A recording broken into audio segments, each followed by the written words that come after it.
My in-laws left me with Callista, my ill and silent sister-in-law, and went on vacation to Hawaii. Bowden, my husband, told me right before we left that it was your duty to look after her. Don't be lazy.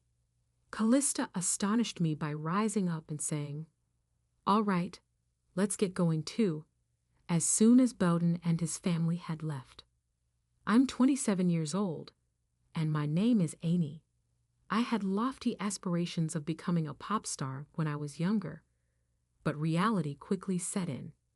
I had given up on that goal by the time I was in my late 20s.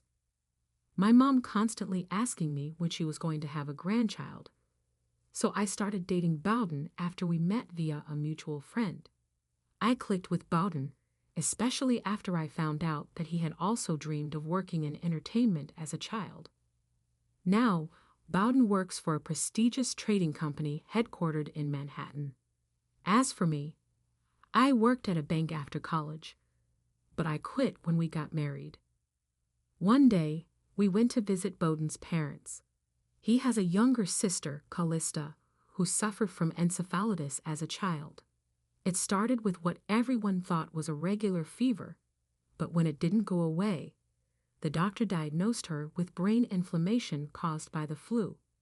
Sadly, by the time they realized it, it was too late. The fever had caused brain damage, leaving Callista unable to speak and bedridden. Since then, our mother has been her primary caretaker. Oddly enough, Callista and I got along well from the beginning. Although she couldn't speak, she used sign language to communicate, and after a while, I naturally learned it too. I remember one day, I playfully signed to her, "We're like best friends who've known each other forever, right?"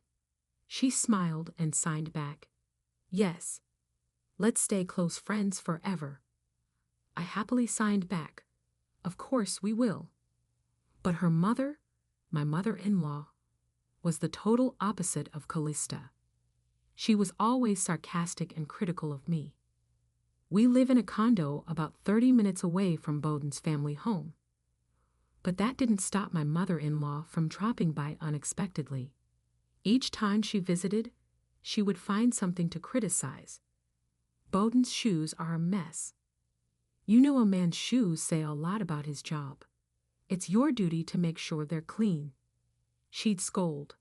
For some reason, she always called him Bodney, like he was still a child. "Make sure you fold the laundry neatly. If you don't, Bodney will be in a bad mood. And remember, never go to bed before Bodney, even if he says it's okay."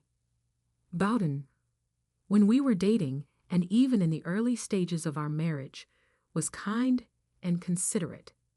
If I wasn't feeling well and asked to eat out, he would agree without hesitation. If I had my eye on a designer handbag, he'd surprise me with it a month later. But about a year into our marriage, Bowden started to change, or maybe he just went back to how he truly was. He started coming home late, reeking of alcohol. He claimed work was keeping him busy, even on weekends, and stopped inviting me to visit his parents' house with him, which I found strange. One day I confronted him. "Bowden, you've been so distant lately. You barely talk to me anymore. It feels like you're not the same person."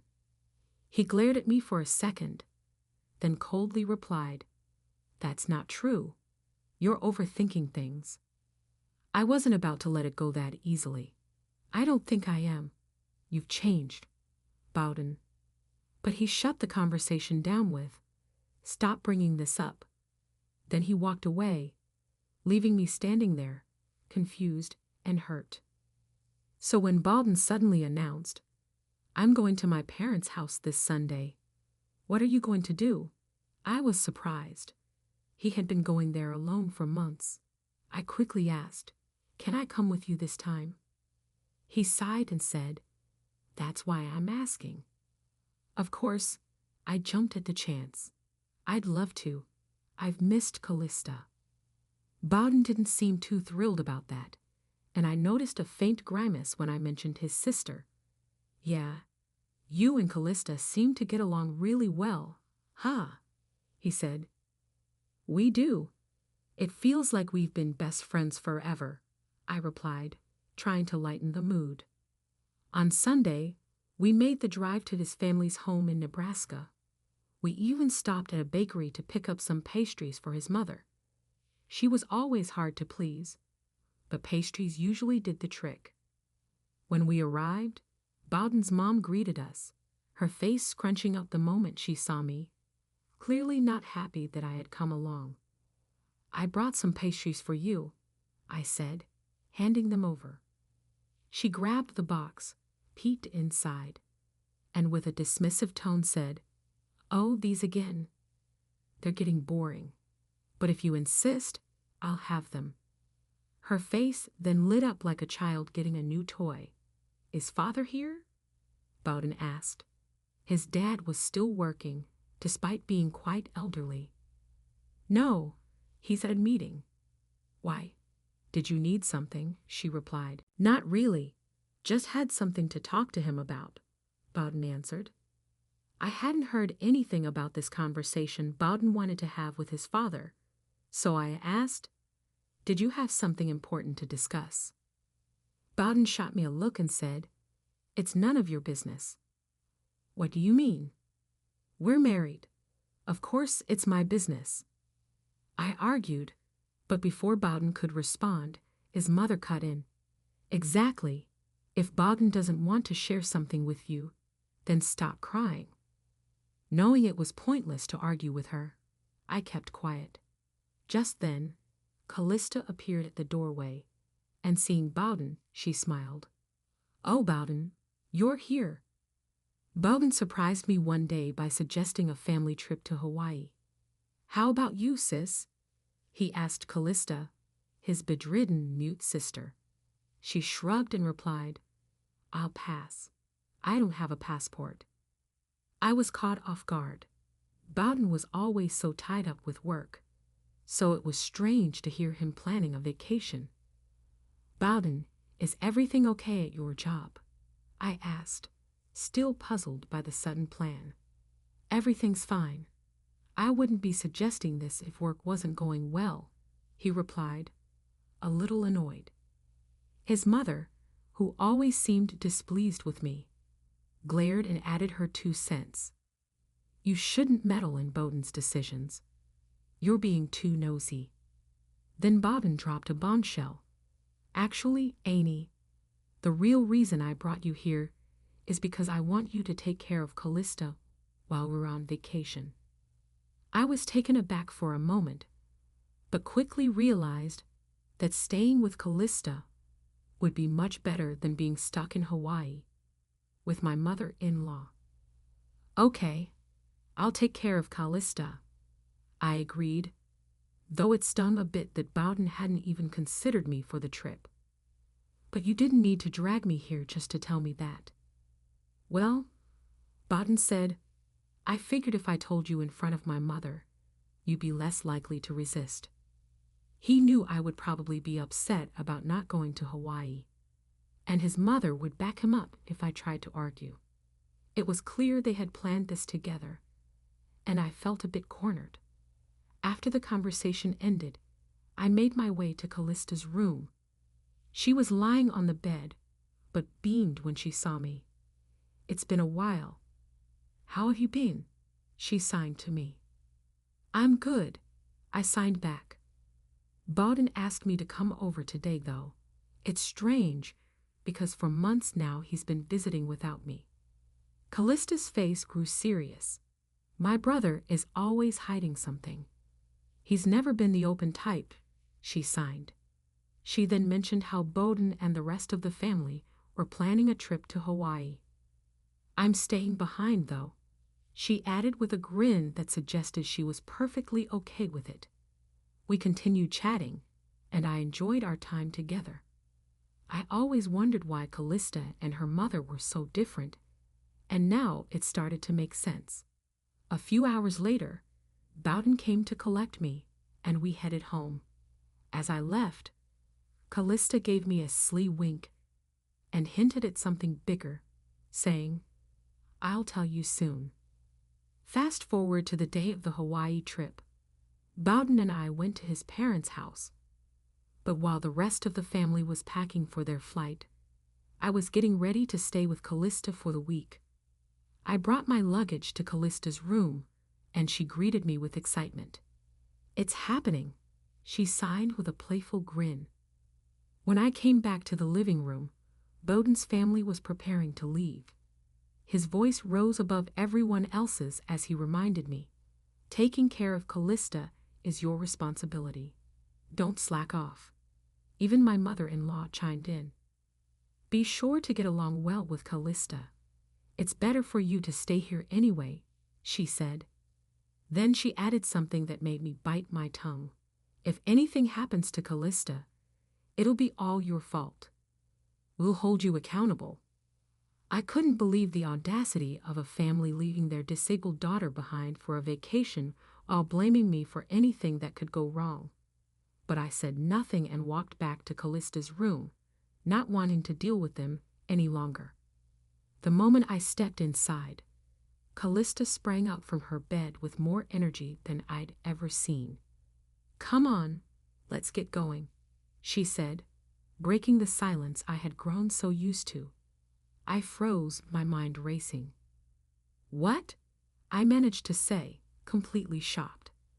Callista chuckled. "I told you I can actually walk, and I can talk too." "Since when?" I asked, still in disbelief. "Since last year, I think," she replied casually. "Why have you been hiding it from everyone?" I asked with a calm expression. Callista began to explain everything. "Actually, there's something you don't know. My father and mother are both remarried. I'm my dad's child from his first marriage, and my brother and sister are from my mom's side." Suddenly, so much made sense. The coldness of her mother, the way Callista was treated like a burden, it all clicked. "I had a feeling," I admitted. "Yeah," Callista continued. "Mom can't stand me, and I didn't want to deal with her. So I pretended I couldn't talk or walk. But Dad knows everything. He's always been on my side." As I processed what she was saying, Callista dropped another bombshell. "That's why I've decided we're going to Hawaii too." "What?" I asked, completely confused. "You mean today?" "Yep. We'll even be staying at the same resort as Bowden and his family." I couldn't believe what I was hearing. "Wait, I'd love to go with you, Callista, but do you even have a passport?" "Of course. I secretly got my passport last month. And don't worry about money. Dad is paying for everything. Our flights, the resort, even your ticket." I was floored. "I see. I guess we're really going to Hawaii then." And that's how we ended up where we are now. Callista and I took a taxi to the airport, and when we arrived, her father was waiting to see us off.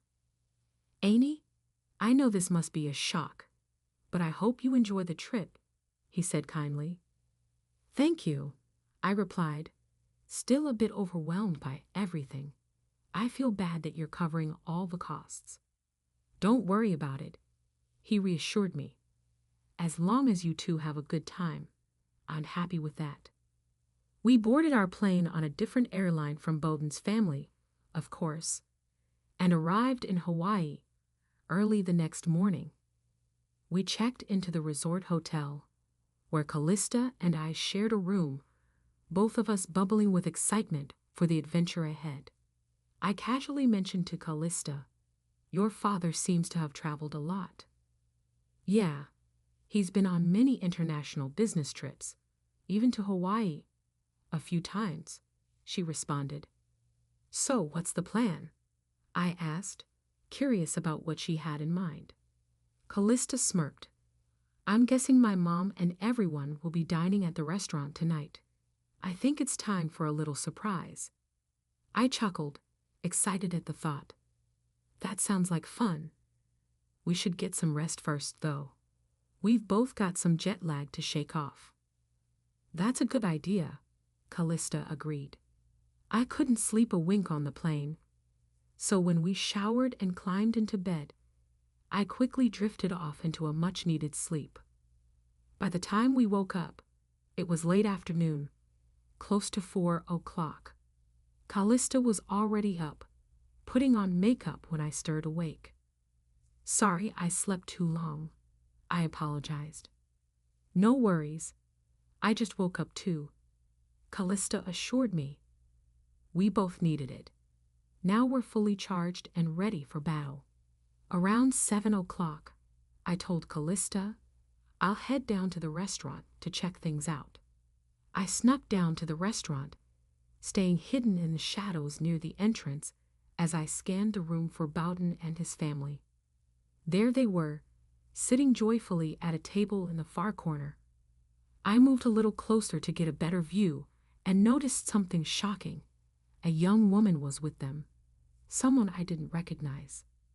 This woman wasn't there when they left Bowden's parents' house, and I nearly gasped aloud in disbelief.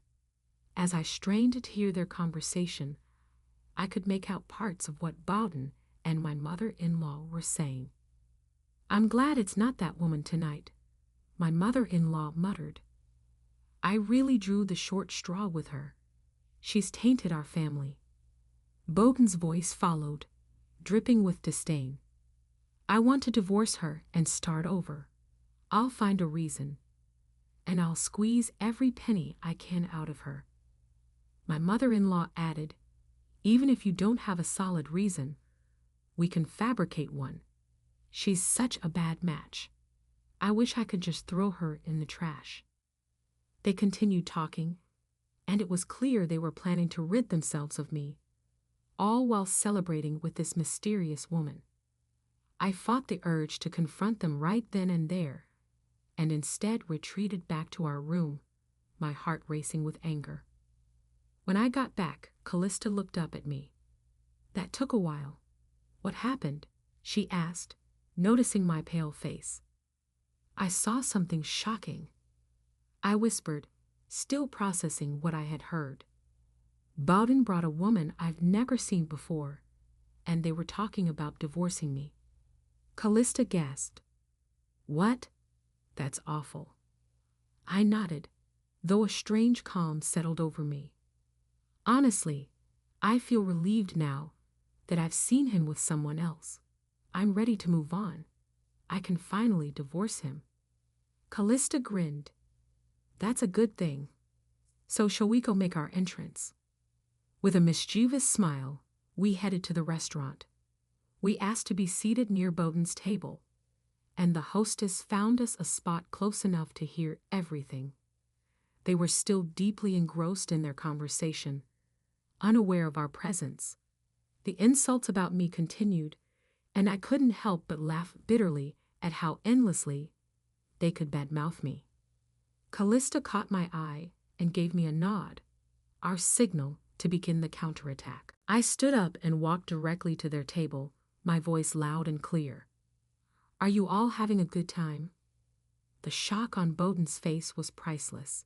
His mouth dropped open, and my mother-in-law's eyes widened in disbelief.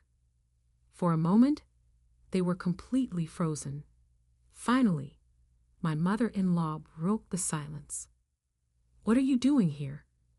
And how is Callista here without a wheelchair? Callista stood up with a confident smile. I don't need a wheelchair anymore. The room seemed to stand still as they processed her words. Bowden and his mother stared at Callista in stunned silence. Callista continued, her smile sharp. Thanks to you, she said, I've regained my ability to walk and talk. I must have caused you so much trouble for all these years, but I'm fine now. When did you start talking again? My mother-in-law stammered, her face turning pale. Maybe about a year ago, Callista answered casually. Why didn't you tell us? Bowden asked, still in shock. Because it was easier for me if you all thought I was still mute. Callista said bluntly.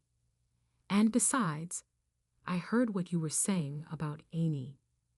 My mother-in-law's face turned as white as a sheet. What do you mean? She asked, trying to backtrack. We weren't saying anything bad about you, Amy. Oh, really? I said, pulling out my phone. I recorded everything. Would you like to hear it? Bowden's face twisted in anger. Amy, you've caused me nothing but trouble, and now you're making these ridiculous accusations. I met his anger with cold resolve. Once we get back, I'll be contacting my lawyer to start the divorce process, and you can't deny what you've done. You're on vacation with another woman, plotting to divorce me. Plus, you called marrying me a bad lottery ticket. So I expect you to compensate me for that insult. My mother-in-law, realizing they had been caught, tried to change her tune. Amy, dear, I've always liked you. Let's try to work this out with Bowden. This woman means nothing to him. I wasn't having it.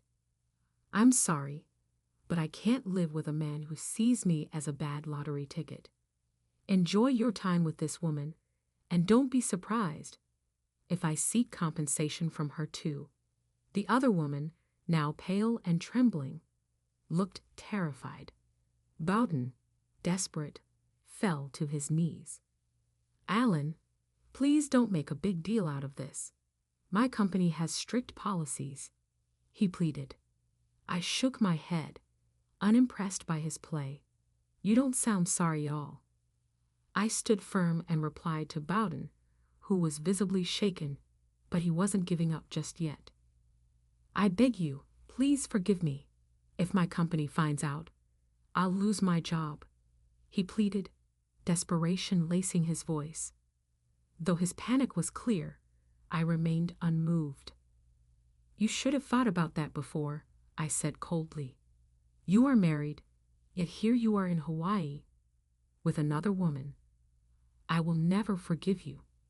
Upon hearing my harsh words, my mother-in-law collapsed to her knees beside Bowden, her tears flowing freely. Please, Alini, forgive my son, she begged, her voice trembling with emotion. By now, the entire restaurant was watching us. The scene we were making was drawing attention, and the manager began to approach our table. I stood up, not wanting to continue the spectacle. Callista and I will head back to our room now. You all enjoy the rest of your Hawaiian vacation, I said coolly. I suppose things will get a little more complicated when you return home. Bowden, now sobbing uncontrollably, shouted, Please forgive me. I can't afford to pay any compensation. His outburst caused the restaurant manager to frown. The manager said something to a nearby staff member and then politely, but firmly told Bowden that he was disturbing the other guests and needed to leave. Bowden, still in shock, didn't seem to understand the message, and soon 2 large security guards appeared. Without much effort, they hauled Bowden out of the restaurant. Though Bowden struggled and cried, he was no match for their strength. My mother-in-law and the other woman sat frozen, their expressions a mix of disbelief and embarrassment. Callista and I exchanged surprised glances at how things had escalated, but I couldn't help but feel that Bowden had gotten exactly what he deserved. A week later, Callista and I returned home. I heard that Bowden had been released shortly after being thrown out of the restaurant, but he had stayed in a state of shock for the rest of the trip, keeping to himself. It didn't bother me in the least. The very next day, after getting back, I visited a law firm where an old friend from college worked. Unfortunately, my friend wasn't there, but I was assigned a female lawyer who was easy to talk to. I explained everything that had happened, the infidelity, the lies, and the hurtful comments. After listening carefully, she assured me that divorce was not only possible, but that I could also claim alimony from Bowden. She also said she would investigate the woman who had been with Bowden in Hawaii to see if I could claim compensation from her as well. A month later, the lawyer contacted me with the news. It was proven that Bowden had been seeing the other woman for about 6 months. This made it possible for me to seek alimony from her too. Without hesitation, I asked my lawyer, "Please get as much alimony as you can from both Bowden and that woman." She smiled and gave me a reassuring nod. 2 months later, the divorce was finalized, and soon after, a hefty sum of alimony from both Bowden and his mistress was deposited into my account. As I looked at the amount, I couldn't help but mutter, "Well, that's karma for calling me a blank lottery ticket." 3 months later, out of the blue, Bowden and my mother-in-law appeared at my door. To my surprise, they both looked gaunt, having lost a significant amount of weight. Their once confident, arrogant faces were now worn and haggard. I opened the door just enough to ask, "What do you want? I have no desire to see either of you." Bowden's voice was weak as he replied, "I'm sorry, Annie. Could you lend me some money? I lost my job, and the woman, she left me. I don't even have enough for food." With a similarly dejected expression, my mother-in-law added quietly, "I too divorced my husband. I have no money. We are pleading with you, Annie." Even though she was crying, I didn't feel sorry for her. "Too bad," I said, without showing any emotion, with my arms crossed. "I am under no duty whatsoever to assist either of you. I wouldn't do a thing even if I did. Now go." They shuffled out after standing there for a while, unable to speak. I took a big handful of salt after they left and sprinkled it across the doorway to rid my house of their negative energy. It seemed like the last step toward permanently shutting that chapter of my life.